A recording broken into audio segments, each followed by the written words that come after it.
It was Christmas Eve, December 24th. Everyone remembers where they were that day, which is exactly why I chose it. People remember holidays emotionally, not accurately.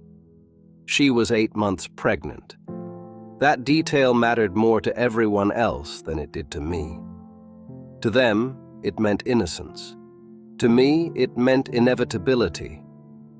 A future that was already written and didn't include the version of myself I wanted to be. That morning, I told people she was planning to walk the dog. A normal thing, a mother thing. That detail traveled faster than anything else. A pregnant woman, Christmas Eve, a missing mother. The story wrote itself. I told the police I went fishing, not generically, specifically. I said I drove to the A Marina. That's over an hour away from where I stay, which should have sounded strange. But it didn't, because I said it calmly. I told them I launched my boat in the bay, cold water, open space, public location. People hear fishing and stop thinking. That was my mistake.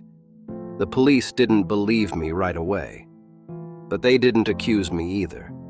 They watched, they listened, they let me keep talking.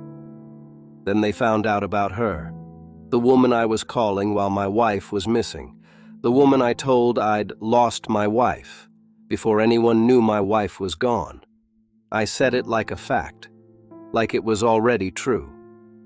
They recorded those calls, every tone shift, every word. On one line, I sounded devastated. On the other, I sounded relieved. You can't be both. The search went on for weeks. Posters, vigils, volunteers. I stood there holding candles, while knowing exactly where the search would eventually lead. Not immediately, but eventually. In April, months later, the Bay gave something back. Not everything, just enough.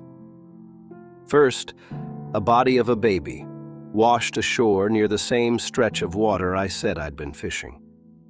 Then, not far away, the body of the woman who carried him. Same area, same bay, same story I told from day one. That coincidence ended everything. They didn't need me to explain anything after that. They didn't need a confession. My alibi wasn't just an alibi anymore. It was a map.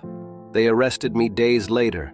I was carrying more than I needed, prepared to disappear. That didn't help. At trial, they talked about the boat. I never told anyone about the location I chose, the phone calls that betrayed me, the timing, the water. They didn't argue emotion. They argued sequence, and sequence is ruthless. People ask if I feel bad. That's the wrong question. The right question is whether I thought I'd get away with it. I did. Because for a long time I did. I crossed the line when I believed calmness could replace truth, when I believed a holiday would protect me, when I believed water erased instead of remembered. It didn't. That's the line I crossed.